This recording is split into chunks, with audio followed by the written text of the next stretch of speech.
Bueno, pues aquí con gusto de compartir controles y micrófonos con Nélida de Heller. Nélida, bienvenida a preguntarle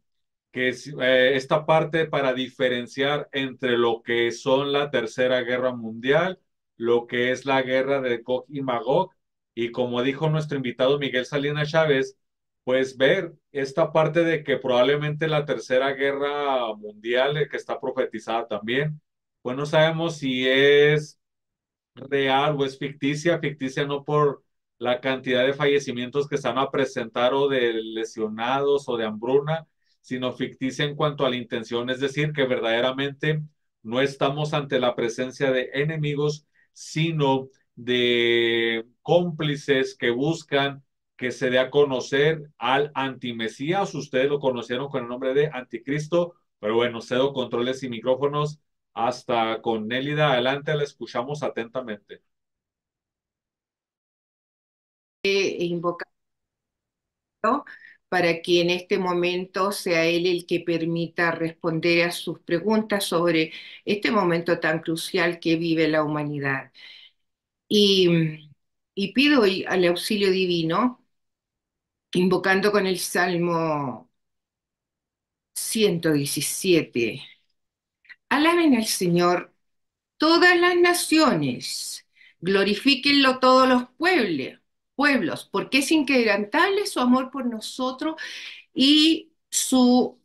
fidelidad dura para siempre. Amén, aleluya. Este es un salmo muy breve que tiene solo, es el más breve de todo el Salterio, es con solo 2 versículos, pero reúne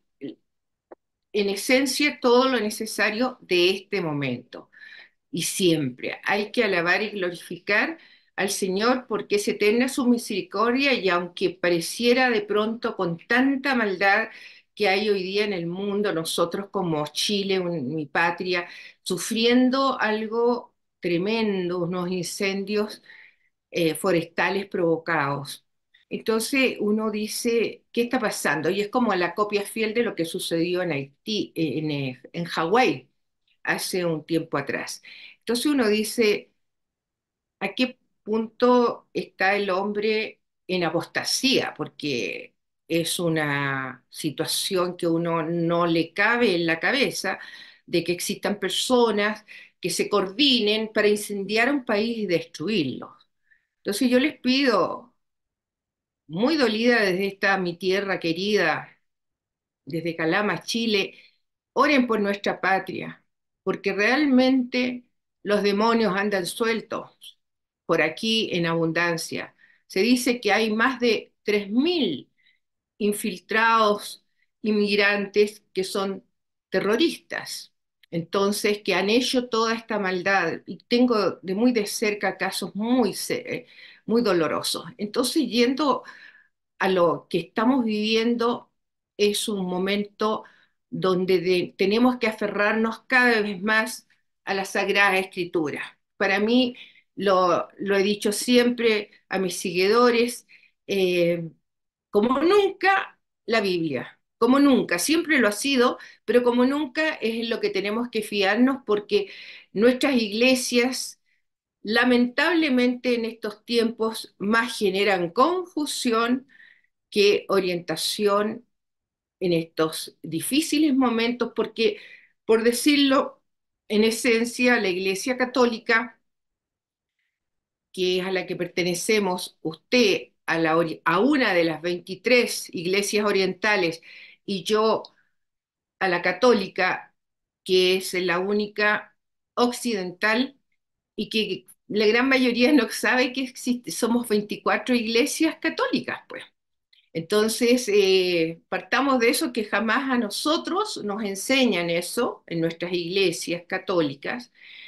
Y yo hoy día, con mucho dolor, tengo que decirlo, hay que estar con mucho cuidado a las misas que vayamos. Hay muchos sacerdotes hoy día que abiertamente salen avisando de este momento de conflicto, verdadero cisma que hay en la iglesia, tal como lo profetizó la Virgen en tantas apariciones y que no se le obedeció, porque esto lo avisó la Virgen en la Salet. Entonces, los 33 mensajes que dio a los videntes, a los dos niños videntes, Melania y Maximiliano, fueron de una de las profecías más contundentes en los detalles de cómo iba a ser asaltada la silla petrina y que la fe en el Vaticano se perdería. Y hoy día lo vemos con la fiducia supplicantes, que estamos precisamente en momentos heréticos. Es que es inconcebible lo que ha sucedido y fíjense que fue el día 18 de octubre, el lunes 18 de octubre,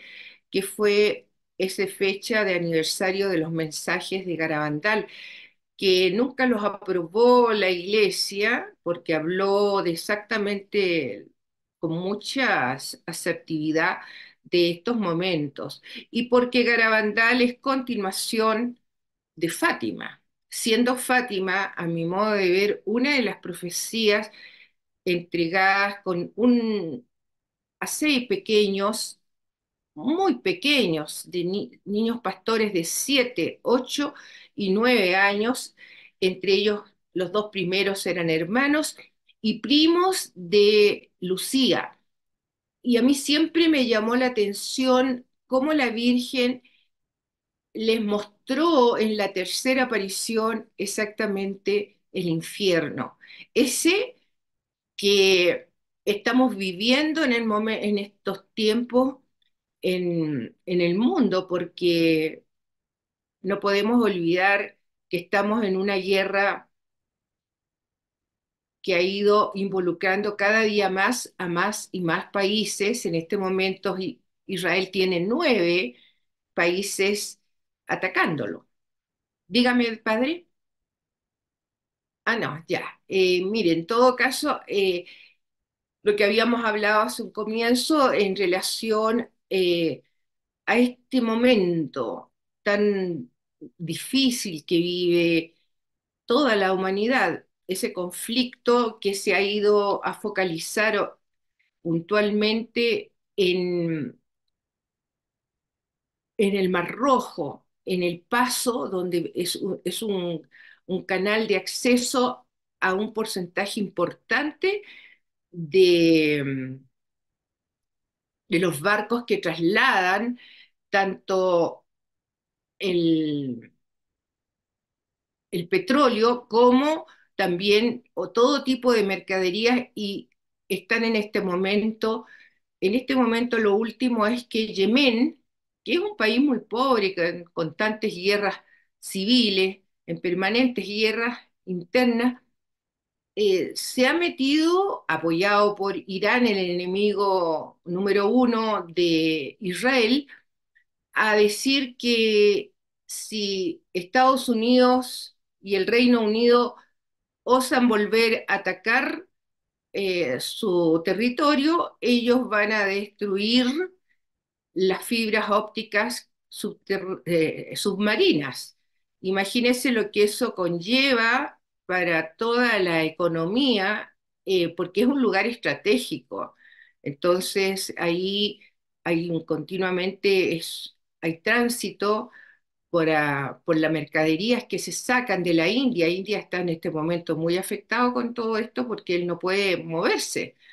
Y así están bloqueando toda la economía del mundo. Decirles que esto que se habla como la probable tercera guerra mundial, de pleno, según los estudios, yo como auxilio vida y misión eucarística Maranatá, que llevo muchísimos años y me dio por estudiar este extraordinario libro que, que trae una información, porque es un libro que lo escribe la Santísima Trinidad. Eso es uno de los descubrimientos, porque en mi libro y mis estudios usted no los encuentra, si usted ya los ha visto en los libros, que no están en ninguna parte eh, enunciados por otros estudiosos, porque yo descubro en el año 2014 y el 2015 exactamente en el 2015, pero yo ya estaba estudiando el 2014 las fiestas del Eterno, que es algo que tampoco eh,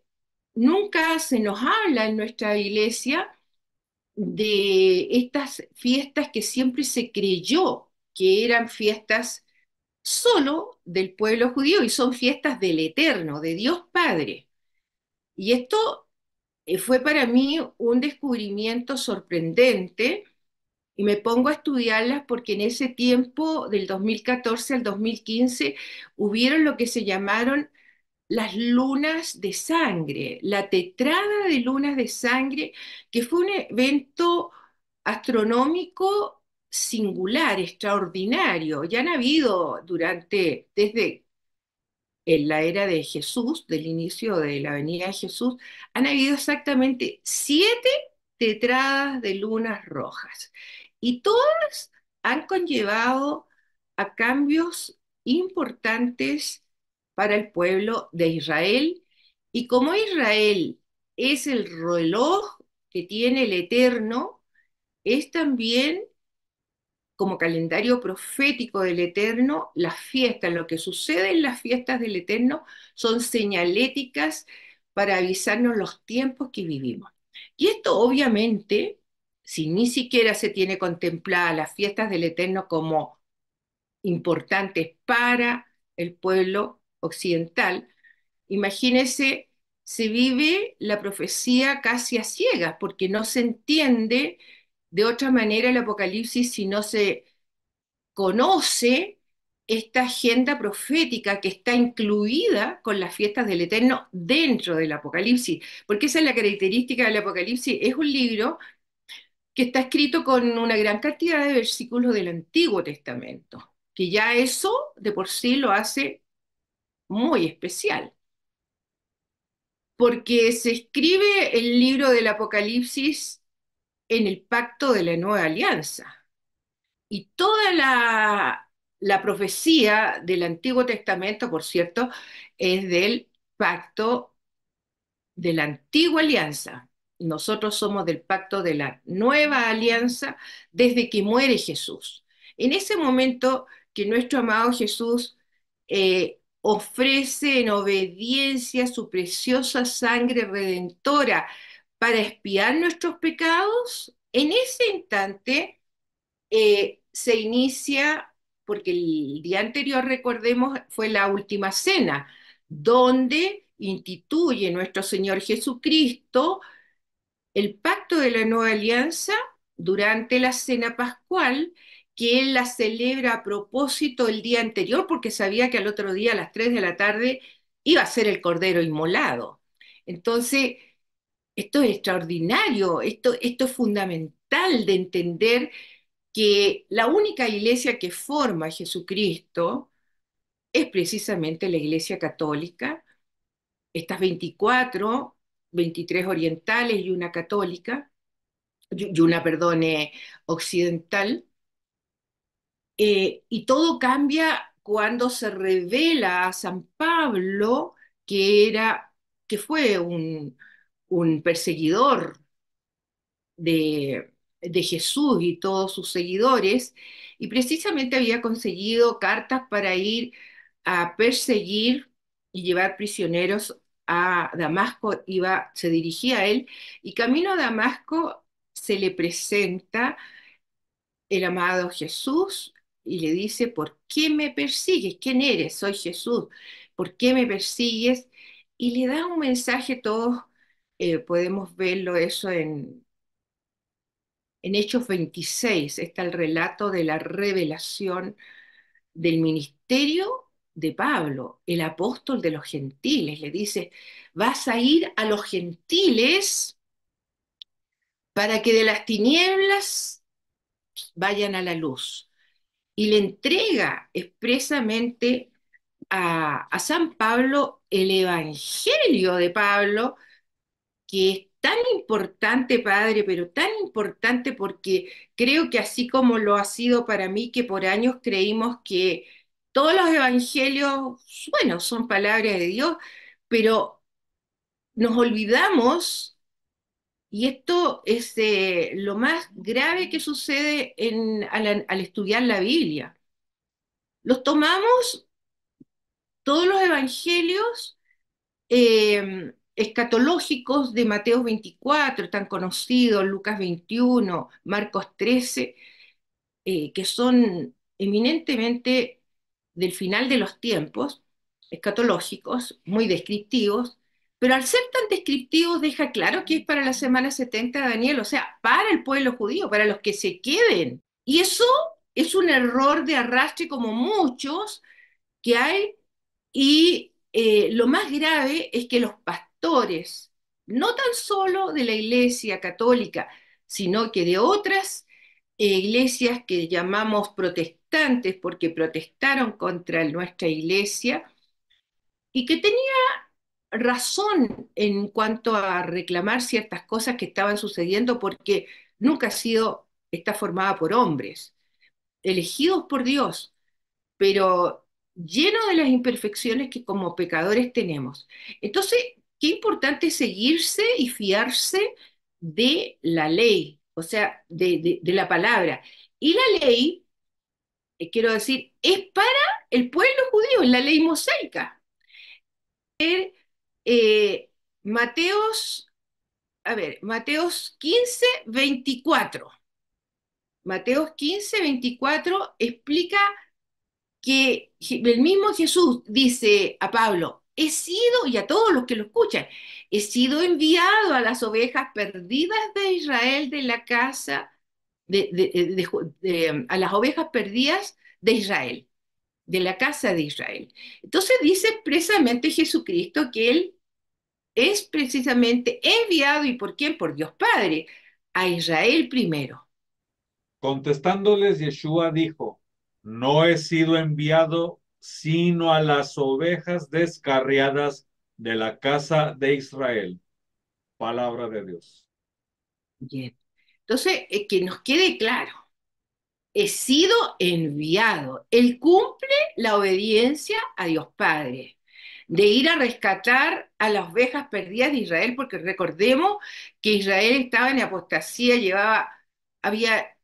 cometido muchas desobediencias desde que hizo el pacto esponsal a los pies del Sinaí con Yahvé. Cuando Yahvé, Dios Padre, le entrega la ketubá, lo que se llama el contrato esponsal entre Dios Padre y su pueblo elegido, Israel. Y habían muchos que habían salido de Egipto que no eran precisamente judíos, pero a ellos se les permitió con las leyes de Noaj, con las leyes de Noé, y no se les obligó a circuncidarse, porque ellos eran gentiles, eran egipcios, venían de muchas partes en Egipto y de ciudades aledañas, y que quisieron seguir a este Dios tan extraordinario que abrió el Mar Rojo y que los acompañó durante 40 años al pueblo elegido. Y aquí quiero rescatar lo importante que nunca nosotros creímos, la importancia que tiene el tabernáculo que mandó a hacer Dios Padre Yahvé a Moisés. Y esto es una revelación sorprendente que me llevó a mí replantearme todo mi trabajo para incluir el tabernáculo, porque yo me doy cuenta que ese tabernáculo está Jesucristo, está en todo el tabernáculo, en cada uno de los 7 muebles está la presencia de Jesucristo. Y eso fue para mí algo que me, me hizo replantearme todo el análisis que había estado haciendo sobre, escribiendo los libros, y yo el año pasado, 2023, hice como una reestructuración con la misma información, porque las 250 verdades del Apocalipsis son verdades absolutas, son verdades que yo los invito, que una forma de aprender el Apocalipsis es escuchando las verdades por capítulo. Entonces, como están de tal manera, yo las ordené y por eso hice un resumen, porque yo misma escribiendo me doy cuenta que son grandes libros, mis libros, y que aquí tengo es el Maranatá, el llamado al corazón, que es exclusivamente liturgia divina. Pero este es mi primer libro, que es Maranatá, o sea, el segundo libro, pero primero de la segunda serie de escritos, porque yo escribí el primero en el año 2018, o sea, pasó harto tiempo y que es el único libro que tengo físico. Los otros son descarga también gratuita, pero son solamente en PDF para descarga. O sea, en realidad hoy día todo es así, eh, digital. Y este libro es para mí algo de tal importancia que Dios me mostró Perdón, eh, Nélida, súbalo un poquito más, por favor, porque no se ve la... Ándele allá. ahí. Un Sí. poco más hacia atrás. Este Ahí libro, está excelente. este libro que ustedes ven la imagen de Tuy y que aparece San José porque el Espíritu Santo me inspiró a que tenía que aparecer San José porque él es el custodio de los sagrados corazones de Jesús y María y esta representación de la imagen de Tuy que se le dio a Sor Lucía Tuy, una ciudad en España, y esto es muy extraordinario, padre, porque al costado donde debería aparecer en este lado, donde debería aparecer San Juan Evangelista, dice gracia y misericordia. Y eso es el Apocalipsis. O sea, esta imagen confirma que el libro del Apocalipsis, que es el libro de la sangre del Cordero, dicho por el mismo Jesucristo, el día 1 de noviembre, fiesta de todos los santos del año 2021, yo le reclamo cuando se escuchan las lecturas del día 1 de noviembre, las misas del 1 de noviembre, que yo los invito a todos que se vayan a escucharla frecuentemente. Es una misa que yo trato de escucharla a diario, porque no termino de dejar de emocionarme, de escuchar que en la palabra de Dios, que en esta liturgia cotidiana, que prepara todo ese momento tan solemne de la consagración eucarística, se prepara con la palabra del Señor exactamente con Apocalipsis 7 del versículo, allí nosotros tenemos toda la descripción en el capítulo 7 de cómo van a ser, ese capítulo se llama El Cordero y los 144.000, los 144.000 sellados. Y muchos confunden ahí, quieren que sean hombres o mujeres, y son exclusivamente varones judíos, 12.000 de cada una de las tribus, que son los que se van a quedar en la semana 70 junto con los dos testigos que según mi estudio y por sueños, porque si no yo nunca me hubiera dado cuenta, y un día, padre, yo despierto pronunciando Daniel y Juan, los dos testigos, Daniel y Juan, y yo me di a la tarea de revisar y confirmo que efectivamente son Daniel y Juan, son los únicos dos eh, profetas, uno es del pacto de la antigua alianza, Daniel, y Juan del pacto de la nueva alianza, porque recordemos que él es sacerdote, embestido en la última cena por Jesucristo junto a los demás discípulos. Entonces, uno se va dando cuenta que todo está confirmado en el Apocalipsis de manera magistral. Y Apocalipsis 7 tiene una característica que yo, mire, uno lee el Apocalipsis 7, tiene una riqueza de información. Parte con los cuatro ángeles. De hecho, yo en los subtítulos que le pongo a Apocalipsis 7 es también los cuatro ángeles y los 144.000 sellados, porque estos cuatro ángeles son bien protagónicos, al margen de los 21 ángeles de los 21 juicios divinos de sellos, trompetas y copas, sin lugar a dudas que estos cuatro ángeles son tan importantes porque son los que están a cargo de los vientos, de los cuatro vientos de la tierra. Entonces, y uno se da cuenta que aparecen en Apocalipsis 7, pero luego aparecen en Apocalipsis 9, 14, donde dice que en el versículo 15 que fueron soltados a la hora, día, mes y año. O sea, ese detalle importante me llevó a mí a entender que si esos cuatro ángeles, que no son protagónicos, si son protagónicos no lo son como los otros 21, porque tienen la misión del juicio de Dios para todas las naciones durante la semana 70 de Daniel, y que es el mismo periodo de 7 años del gobierno mundial del anticristo, que ya lo he dicho y lo alerto y lo sigo afirmando con mucha responsabilidad, y está en mi libro, precisamente en el libro, el último de la, que se llama este libro, que para mí, uff, este libro es impresionante, La Salvación Universal Maranatá, y donde yo presento ahí a la Santísima Trinidad, que ellos están presentando a María Santísima, la Madre de la Eucaristía. Y aquí atrás tengo también la Santísima Trinidad expresada, pero elegí esta para la portada para dejar claro que la salvación obliga, obliga a que todos nos demos cuenta que si la Santísima Trinidad elige a una como nosotros, a una mujer, pero no es cualquier mujer, es una mujer judía, que tiene dentro del plan salvífico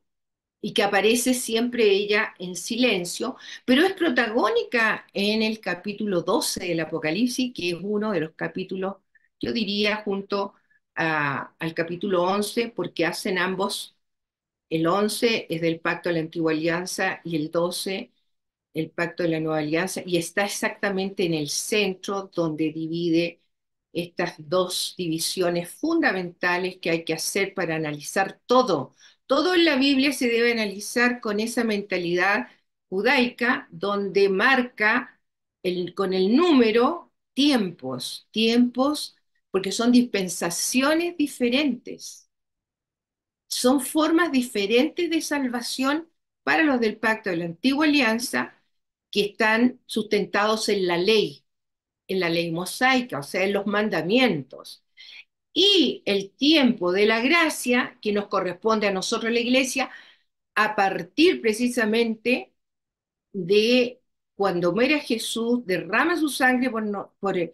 para el perdón de nuestros pecados, y eso es la misa, una maravilla de estructura, de estructura de los tiempos proféticos para Israel, pueblo elegido, y para la iglesia, pueblo redimido por su preciosa sangre. Mire, este entendimiento y resulta que en ambos lados, yo les pido que por favor se vayan a la estructura de la misa, porque yo la tengo muy bien explicada en el tratado y en el cuadro uno, por cierto, donde está justamente lo fundamental. O sea, es que el cuadro uno nos marca eh, tiempos de redención. Y aquí está el cuadro uno. En mi libro, en todos mis libros, yo tengo adelante todos los cuadros. Descarga también los pueden ubicar, así son descargas gratuitas. Porque mire, la mejor forma de entender el Apocalipsis es con estos cuadros, porque si no se hace complejo. Y para poder entender el cuadro uno, necesariamente tenemos que conocer las 7 fiestas, que aquí también está el esquema de las 7 fiestas. Cómo funcionan los pactos están en base a las 7 fiestas, que son las 7 iglesias. Y cada una de las 7 iglesias tiene en Apocalipsis 2 las fiestas de primavera, que son las que confirmó Jesucristo en su primera oportunidad, y las tres fiestas que están en color azul y en rojo las de primavera. Las azules están las de otoño, porque están representando la fiesta del agua en la consagración eucarística, los 7 días de lo más álgido de toda la misa, que es el momento propio donde aparece Jesucristo, la consagración eucarística, ese momento que sostiene a la humanidad. Y hoy día tenemos cada día menos misa. Mire, aquí tengo otro cuadro que es muy importante, que es la liturgia Maranatá, donde yo explico ahí, están en el cuadro, que cada capítulo tiene 7 salmos asociados, que son las 7 hileras de colores, que son los colores que tiene precisamente el cuadro que recién les presentaba, el cuadro de la estructura de la misa dividida en dos partes, liturgia de la palabra y liturgia eucarística, y con dos fiestas, en el pacto de la antigua alianza, la purificación, que son la fiesta de panes ácimos, que son, imagínense, Dios cuando entrega esto, lo entrega en el monte Sinaí, allá cuando entrega la Ketubá, el contrato esponsal. O sea, Dios sabía desde siempre sabía que su hijo iba a tener esta representación dentro de la misa, tenía que ser consumido como pan y como pan incorrupto, porque el pan que no es acimo tiene corrupción con levadura. Por eso el pan con el que se consagran las especies del pan y el vino, el pan es un pan acimo, sin levadura y todo esto, mire, padre, es sorprendente llegar a este entendimiento de que el fin de los tiempos se da como una parte sumamente de voluntad divina, o sea, porque es Él, el eterno, el que en Apocalipsis 17:17, que es una cita que yo descubro, que yo nunca he escuchado a nadie que recurra a ella. Y ahí es tan claro que nosotros hemos sido avisados por la Santísima Trinidad desde cada versículo del Apocalipsis, pero en especial esta cita de Apocalipsis 17:17, que se llama, en estudios de numerología, se llama una cita sicupia o cifra especular, en que el capítulo y el versículo tienen el mismo número. Y paso a decirle que todas las citas especulares repetidas, así con el capítulo y el número con el mismo dígito, son especiales. Entonces yo fui aprendiendo en estos descubrimientos con la voz del Espíritu que me fue guiando, porque yo este trabajo yo no lo puedo haber hecho por mí misma. Por eso, con mucho pudor, yo ni siquiera quería colocar, en el primer libro yo no coloqué mi nombre. Si después lo puse fue porque ya me tuve que responsabilizar de lo que decía, y para decirles que sí, yo no soy experta en nada. Yo digo, Dios elige lo que tiene, lo que Él cree que está disponible, lo que Él piensa que es disponible, y, y hay que ser dúctil, muy obediente, y sobre todo saber que todo es gracia y misericordia. Esa es la clave. O sea, si aquí uno no puede entrar, este es un mundo tan extraordinario de que yo siendo... Efectivamente, tenemos en el Apocalipsis una información extraordinaria, una agenda profética, porque las fiestas de otoño suceden exactamente en 21 días, que son fiesta de trompetas, día 1 de Tishri, fiesta de Yom Kippur, día 10 de Tishri, y fiesta de tabernáculos, que es desde el día 15 de Tishri hasta el 21, que son 7 días donde vive toda la familia judía en sucas, en tabernáculos, en cabañas hechas de material ligero donde se deje ver el sol, las estrellas, para recordar este tiempo donde estuvieron cobijados por el amor del Padre en el Éxodo. Y esto al otro día celebran, se van esa noche del día 21 de Tishri, a, regresan a sus hogares a dormir y el día 22 se levantan para celebrar una fiesta muy importante que corresponde al día Yom Tov, día 22 de Tishri, porque es una de las premisas que tengo y que está confirmado dentro de la misma capítulo 21, en que está celebrándose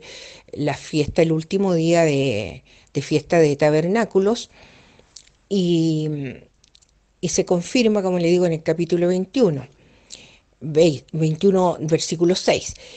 Y es que ese día 22 de Tishri se le llama Yom Tov, día bueno, el día de la octava, que se conoce como el triunfo de los elegidos, y celebran la Semenin Atzeret, la retención de Dios, y la Semin HaTorah. Curiosamente, ustedes habrán escuchado en este periodo de guerra siempre se refieren al 7 de octubre como la Semin HaTorah. Era día 22 de Tishri, aparte era Shabbat. Entonces ese día ellos lo tienen como gran día de fiesta porque inician las lecturas de la Torah, las porciones, las parashot. Inician con Génesis 1, capítulo 1,